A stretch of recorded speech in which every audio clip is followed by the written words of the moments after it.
ये जो अगर हम एग्री की बात करें, जैसे पशुओं के बताया आपने कि नई नई बीमारी आती हैं, तो जो हमारे पशु हैं, आज किसान पशु रखना छोड़ गए, गांव में नहीं बचे। और अगर देखें आज जो पशुओं में भी इतनी सारी बीमारियां आ गई हैं, उनका रख रखाव इतना महंगा हो गया है, और लोग क्या सोच रहे हैं कि भाई अब पहले 4 भैंस रखते थे, 10 भैंस रखते थे, एक ही रख लो, और उसकी भी नस्ल का नहीं पता ये कौन सी नस्ल की है। बिल्कुल, ये हाइब्रिड भी है कि टिक्का दरबार क्या। हाँ, तो ये जो सिस्टम चला है सर, ये क्या कॉन्स्पिरेसी है, ये कैसे काम कर रही हैं चीजें।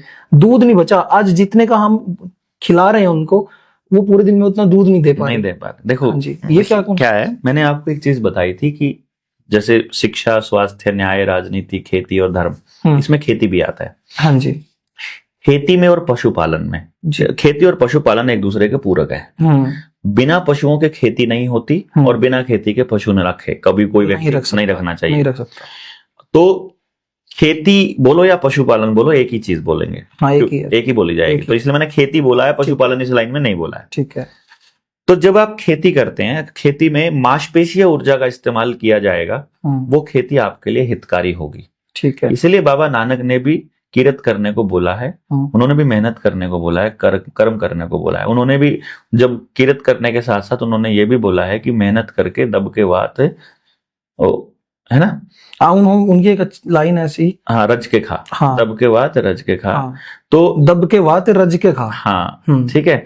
तो जब वो वाहने की बात कर रहे हैं, जब वो मेहनत करने की बात कर रहे हैं, तो उन्होंने जब वो विचरण करके आए, तो बाबा नानक ने भी आते ही हल उठाया और बैल लेकर के वो खेत में गए, संदेश देने के लिए कि यही तुमको बचा सकते हैं, मशीनें तुमको बर्बाद कर देंगे। फिर उन्होंने सामुदायिक रूप से एक संदेश देने की कोशिश की कि कीर्तन करते रहना जरूरी है, तो गुरुद्वारों में वो चल रहा है, और वंड के खाना है, वंड के भी खाना, उन्होंने ये भी बोला है कि मिल बांट के खाना है, और समुदाय की मदद से लंगर 24 घंटे गुरुद्वारा साहब में चलता रहता है। इससे आपके कुछ पॉजिटिविटी, अपने अलग तरह की पॉजिटिविटी आती है शरीर के अंदर और समझ के अंदर। पशुओं पे आते हैं हम लोग। खेती में पशुओं से जो भी निकलता है, गोबर और मूत्र, सारा इस्तेमाल हो जाएगा। बिल्कुल। गंदगी नाम की कोई चीज घर में वो तो पूरा का पूरा, उसकी जरूरत है खेती को, है कि नहीं? हाँ, उसकी जरूरत नीड है उसको। तो खेती से जो एक्स्ट्रा बचा, वो कोई भी चीज वेस्टेज नहीं है। देखो, उसकी पशुओं को जरूरत है, उसकी पशुओं को जरूरत है या आदमी को जरूरत है। कपड़ा कपास से, कपास खेती से, चमड़ा पशुओं से, पशु खेती से। अच्छा, जरूरत की सामान, जितना भी सामान है, देखो लोहा किसी ना कहीं जमीन से निकलता है। ये पूरा साइकिल है, सारा साइकिल है। तो पशु को अगर आपने पालना है और फ्री में पालना है, उसके लिए 3 कंडीशन मस्ट है। कंडीशन नंबर 1, बल्कि इसको 4 कह सकते हो आप। कंडीशन नंबर 1 कि घर का एक व्यक्ति परमानेंट पशुओं के ऊपर बैठा हो, ठीक है, जिसको वो बाहर घुमा के लाने हैं और वापस घर में लाने हैं। अगर पशु खड़ा रहेगा तो बीमार होगा, कन्फर्म है। ओके। इसीलिए गांव से कम 1.5 या 2 किलोमीटर दूर हमारे पुरखों ने जंगल रखे थे कि पशु का 2 किलोमीटर का सफर एक तरफ और 2 यानी 4 किलोमीटर का चलना तो कंपलसरी हो ही जाए। कच्ची जगह होती थी हर गांव, कच्ची जगह होती थी। जा रहे हैं, मतलब उसकी दूसरी कंडीशन है जंगल गांव का होना चाहिए। तीसरी कंडीशन है जोहड़ सामुदायिक होना चाहिए, सबका साझा, ताकि पानी नलके से या फिर हैंडपंप से निकालोगे या फिर सबमर्सिबल से निकालोगे तो बिजली इस्तेमाल होगी, तो महंगा पड़ेगा पशु रखना। अगर चारा खेत से मोटरसाइकिल से लेकर आओगे या ट्रैक्टर से लेकर आओगे तो महंगा पड़ेगा, और खेत से लेकर आओगे तो भी महंगा पड़ेगा। अगर पशु सुबह से लेकर शाम तक जंगल में चरेगा तो 1 रुपया खर्च नहीं हुआ भाई। सुबह डंगर निकला, सारा दिन जंगल की जड़ी बूटियां चरी, शाम को वापस आया, जोहड़ में नहाया, पानी पिया और घर आ गया। कहाँ जरूरत, ना पानी का एक बूंद वेस्ट हुई, ना पैसा खर्च हुआ, और जितना दूध मिला सारा बचत का सारा प्रोडक्शन। अभी भी कुछ गांव में कुछ लोग ऐसे बचे जो हैं, उनके यहाँ दूध लेना महंगा पड़ता है। हाँ, और वो भी पैकेट वाला तो वैसे ही बर्बाद हो, तो केमिकल है, उसमें दूध तो कुछ होता ही नहीं है। अब तो सर गांव में भी पैकेट दूध, बर्बादी, गांव को बर्बाद करना है ना, इसलिए पूरा प्लानिंग है। तो ये हो गया। अब पशु बताओ, पशु का खर्चा होगा क्या? तो इन्होंने पशु मतलब कंपनी को बढ़ाने के लिए, पशु का गांव में पालन कम करने के लिए इन्होंने लैटरिंग के खड्डों की जो पाइप है वो बाहर वाली नाली में खोली, ताकि वो लैटरिंग वाला पानी जोहड़ में जाना शुरू कर दे। तो लोग जो है उस जोहड़ में अपने अपने पशुओं को पानी पिलाना बंद कर दें और समरसिबल से पिलाना शुरू कर दें। इसी के साथ उद्योग धंधों के नाम पर या किसी और प्रोपेगेंडा के नाम पर आपके खेत के वो जो जंगल है उन जंगलों को कटाई कर दो, तो जंगल भी कट गया और झोड़ भी खराब हो गया। अब पशु आपको घर में खड़ा करके रखना पड़ेगा। खड़ा करके रखोगे तो पशु बीमार होगा और उसका दूध दूध नहीं बल्कि जहर हो जाएगा। जहर ही है तो आज जहर ही पी रहे हैं हम सर। तो इट्स ऑल प्रोपेगेंडा।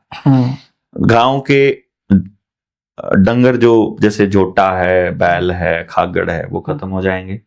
नर को खत्म कर दो।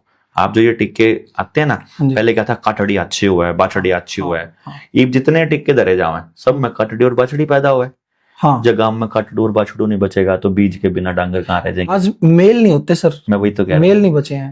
मेल का भी तो, आदमी का भी तो मेल खत्म होता जा रहा है।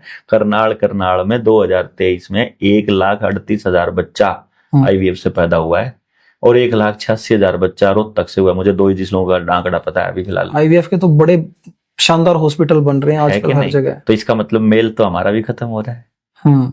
देख लो मेल। बल्कि ये भी सुनने में आया है, अपनी टीम से हैं कोई साथी, वो बता रहे हैं कि जिन्होंने वैक्सीन नहीं लगवाई उनका स्पर्म बहुत महंगा बिक रहा है। बहुत महंगा बिक रहा है, बहुत महंगा। ऑस्ट्रेलिया अमेरिका में मुंह मांगी कीमत है। मेरे तो निडर इंडिया चैनल का जो फाइल फोटो है ना 2021 में लगाया था, unvaccinated sperm is the next bitcoin. ये वही काम हो रहा है अब। तो जो बातें आज हम बता रहे हैं वो भविष्य में होने वाली है, यही जगाने के लिए हम लोग। ये जो हमारे पशु हैं सर, पहले जैसे भैंस होती थी, मुर्रा नस्ल की भैंस है, वही झोटा है, ये मुर्रा नस्ल का है। और एक फसल होती थी रिजका, कहते हैं कि जितनी गर्मी पड़ती थी वो उतनी ही हरी होती थी। आज मुझे नहीं लगता कि नई जनरेशन देखी भी नहीं होगी, पता पूछा भी नहीं होगा। तो सर ये जो अभी नए इंजेक्शन आ रहे हैं ना, जो हम भैंसों में रखवाने के लिए लेके जाते हैं, ये हमारी क्या इसकी कोई नस्ल होती है इंजेक्शन की, या बिल्कुल नस्ल को बर्बाद करने के लिए? जो आदमी के जो बच्चे बन रहे पैदा हो रहे हैं ना, वह भी उसमें भी जेनेटिकल मॉडिफाई करके कुत्ते का बीज डाला है या सुअर का, किसको पता है कि आपके घर में जो पैदा हो रहा है सुअर का है कि कुत्ते का है। कुत्ते का बीज बोला करते हो, ये मतलब था उसका कि IVF से पैदा हुआ औलाद। मतलब ये पूरा ग्लोब, जो पूरी धरती है, ये एक स्कैम पे चल रही है, जो बेसिक बात है। ना समझे के हिसाब से वो अपने हिसाब से चला रहे हैं, क्योंकि गांव के अंदर जिसका काम था समझ देने का, देखो या तो मंदिर में